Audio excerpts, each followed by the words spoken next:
আপনি গুম করে আমাকে 43 দিন হ্যান্ডকাপ লাগিয়ে চোখ বেঁধে মাটিতে ফেলে রাখবেন, এবং এই 43 দিন আমি হাফ প্যান্ট পরা, গেঞ্জি গায়ে, হ্যান্ডকাপ লাগানো, চোখ বাঁধা ফ্লোরে শুয়েছিলাম। আমি সেনাবাহিনীর একজন কর্নেল, আমি বেশ সিনিয়র ছিলাম, আমার বন্ধুরা ফুল কর্নেল, ব্রিগেডিয়ার, কিন্তু আমাকে ওই অবস্থা থাকতেছে যেটা ইতিহাসে কোনোদিন ঘটে নাই।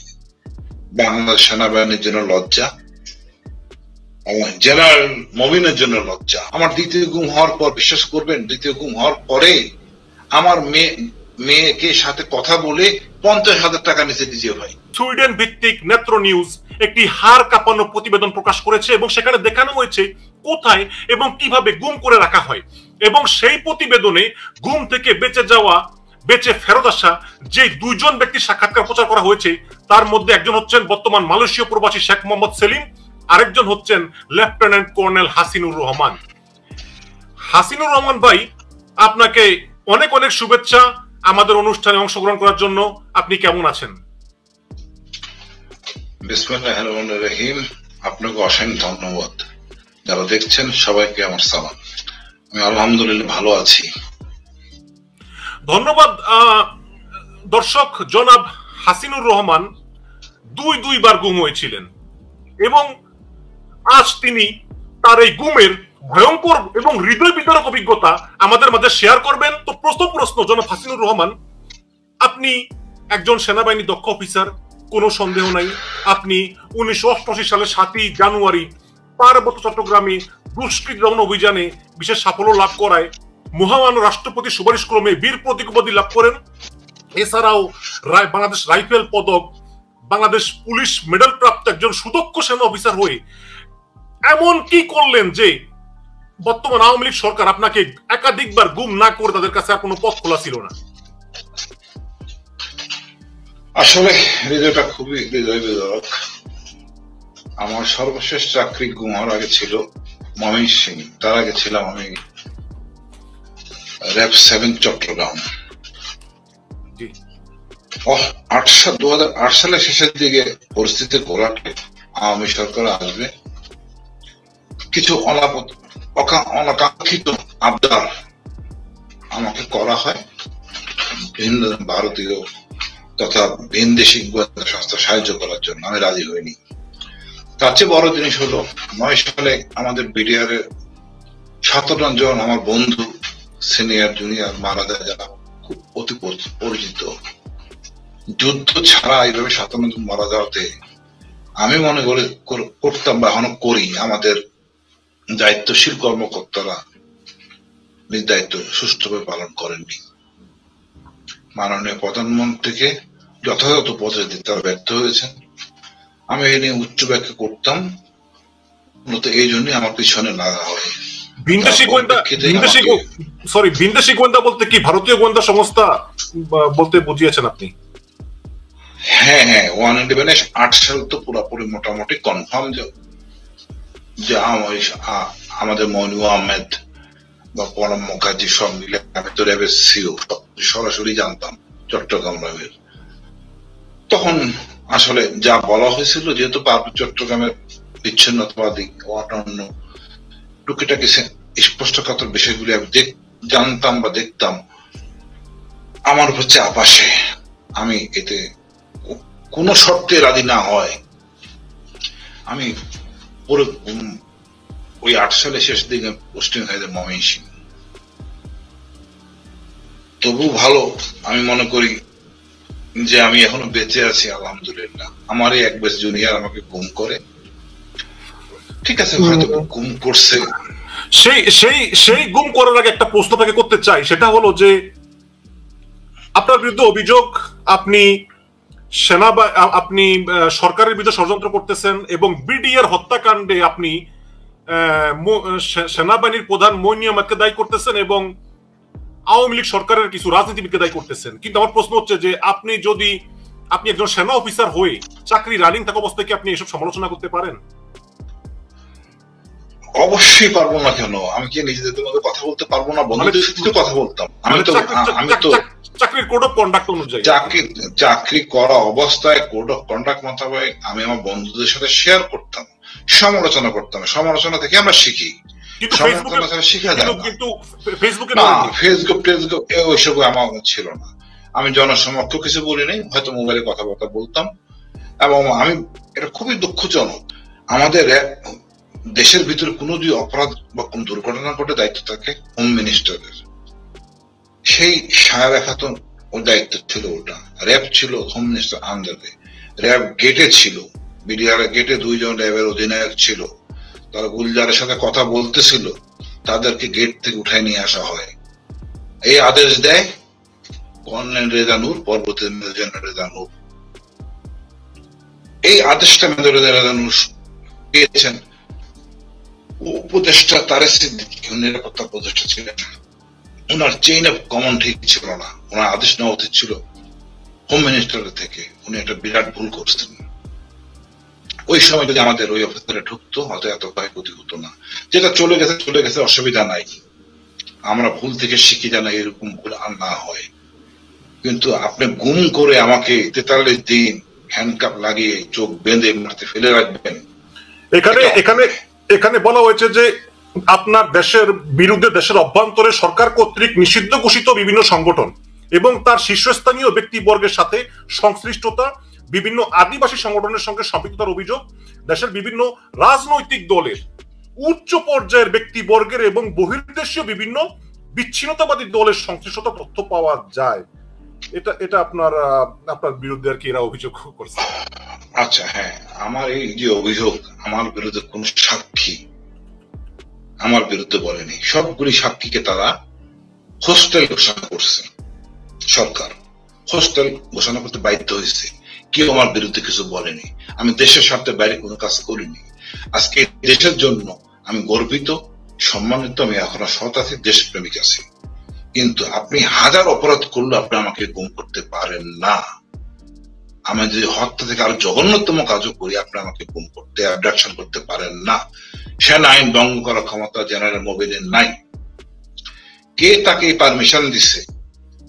কিন্তু সেই মিথ্যা তথ্যকর, লজ্জাকর যে বিষয় নিয়ে তারা মাননীয় প্রধানমন্ত্রী বলছে, যেটা আমি উচ্চারণ আবার করতে চাই না, বড় ছিলে যিনি, এত বড় গোয়েন্দা সংস্থা, তারা এমন একটা ভুল করতে আমার জন্য আমি খেসারত দিয়ে দেবো আজকে এত বছর, এটা দুঃখজনক। এমন কোন সিনিয়র অফিসার নাই যে সত্যতা জানেন না।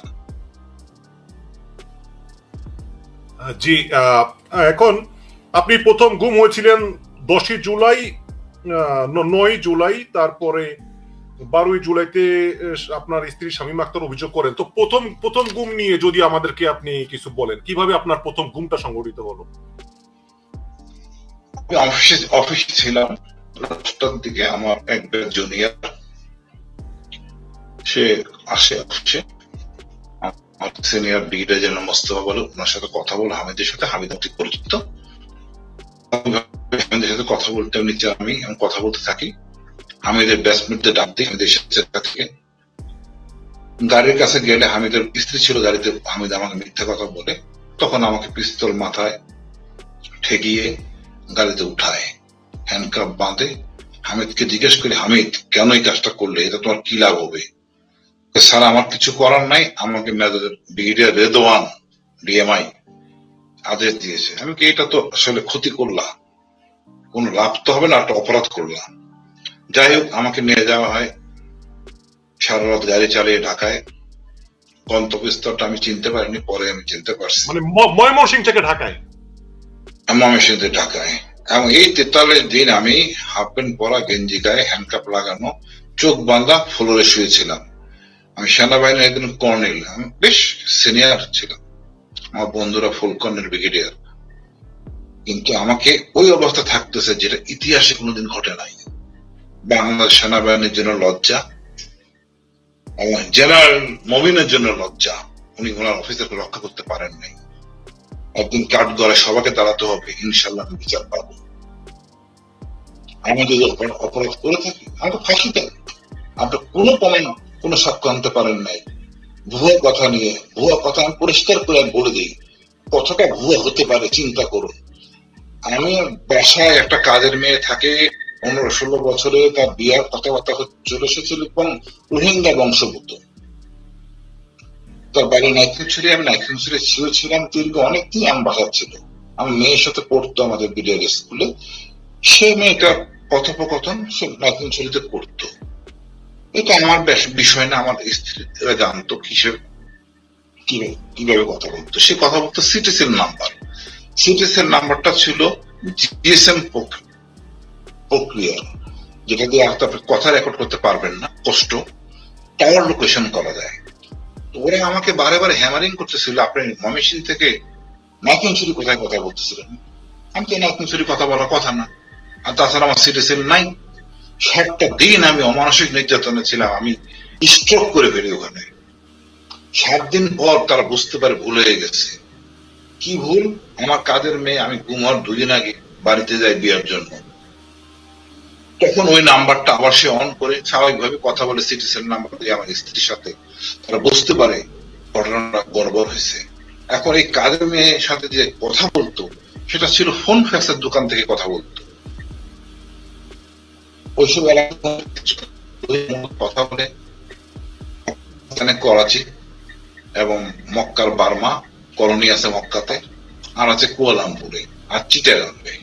এটা আইয়ুব খান ওদেরকে প্রতিষ্ঠিত করে পুনর্বাসন করে পাকিস্তান আমলে। এখন আমাদের গোয়েন্দাদের কোনো ধারণা নাই রোহিঙ্গারা কোথায় বলে, কেন কথা বলে, জানতে হবে, জানতে তো হবে না। তারা মনে করছে আমি ময়মনসিংহ থেকে নাইক্ষ্যংছড়ি কথা বলি, নাইক্ষ্যংছড়ি দিয়ে আমি ওই মানে ভিন্ন রাষ্ট্রের সাথে যোগাযোগ করে একটা অপ্রত্যাশিত আদান করতে। একটু যদি আমি জিজ্ঞাসা করতো বা 2 টেলিফোন সেট যদি একটা শুনতে পারতো, তাহলে আর ভুলটা হতো না। আমাকে গুম না করে জিনিসটা খোলসা করে বলতে পরিষ্কার বলে দিতাম। বাট এমন একটা ভাব দেখাইলেন মানে অ্যাবডাকশন যে পৃথিবীতে কখনো হয়, বাংলাদেশে আর্মিতে হয় নাই। আমি ন্যায় বিচার করেছিলাম, কখনো মুখ খুলে নেন। আমার বয়স 6 বছর, 6 বছর পরে 6 বছর পড়ায় মেট্রিক পরীক্ষা দিবে, তাকে ক্যান্টনমেন্ট স্কুলে ভর্তি দিতে অ্যালাউ করে নাই। সারাটা জীবন পার্বত্য চট্টগ্রাম নিয়ে ব্যস্ত ছিলাম। আমার মেয়ে পরীক্ষা দেয় ঢাকা শহরের মিরপুর 13, ওখানে একটা বৌদ্ধ বিহার স্কুল আছে, সাক্ষ্যমণি বৌদ্ধ বিহার, ওখান থেকে আমার মেয়ে পরীক্ষা দেয়।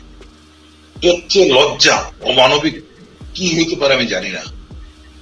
আমি সারা জীবন শপথ করে বলতে পারি আমি ছিলাম সৎ। 1 পয়সা আমি 19-20 করে নাই, কখনো আমার পরিবারকে ওরকম ভাবে মানুষ করি নাই। তবু আমি সৌভাগ্যবান, আমি দালাল হই নাই, দেশকে বেঁচে নাই, গাদ্দারি করি নাই। আমি দেশকে ভালোবাসি, দেশের জনগণকে ভালোবাসি। দীর্ঘ এতদিন আমি চুপ ছিলাম। আপনি প্রশ্ন করেন কেন আমি এখন বলতেছি। জি জি, এই প্রশ্ন আমার ছিল, কেন আপনি চুপ ছিলেন এতদিন, এটা যদি আপনাদেরকে বলতেন। দেখেন, আমি এই সেনাবাহিনীর কারণে সৎ থাকার সুযোগ ছিল আমার। সেনাবাহিনীর কারণে সৎ থাকার সুযোগ ছিল। অন্যান্য পেশায় কষ্ট সৎ থাকা, সেনাবাহিনীর থেকে সৎ থাকা যায় যদি কেউ বিশেষ প্রক্রিয়া না পড়ে। আমি এখনো মনে করি আমাদের সেনাবাহিনী খুব সম্মানের দাবিদার, এমন ডিজিএফআই বলেন দাবিদার, কিন্তু দুটি অসৎ অফিসার এই প্রতিষ্ঠানগুলি সুনাম ক্ষুণ্ণ করলে এ দায় দায়িত্ব প্রতিষ্ঠানে পড়ে না, আমি বিশ্বাস করি। আমার দ্বিতীয় গুম হওয়ার পর, বিশ্বাস করবেন, দ্বিতীয় গুম হওয়ার পরে আমার মেয়েকে সাথে কথা বলে 50,000 টাকা নিচে দিতে ভাই না। সে ব্যাপারে আমি সে ব্যাপারে এখন ইন্টারোগেশন করেছেন আপনাকে লেফটেন্যান্ট কর্নেল আজাহার এবং লেফটেন্যান্ট কর্নেল মুকসুরুল, তারা এখন কোথায় আছে বা কি অবস্থায় আছে প্রথম গুমের সময়? মুকসুরুল সোনা ব্যবসা করে দুবাইতে আছে, আর আজহার রাজনীতির সাথে জড়িত, আওয়ামী রাজনীতির সাথে জড়িত। আমার বিশ্বাস আমার সামনে দাঁড়িয়ে কুল বা আক্তার হামিদ মিথ্যা বলতে পারবে না, জেনারেল মবিনও মিথ্যা বলতে পারবে না। অ্যাবডাকশন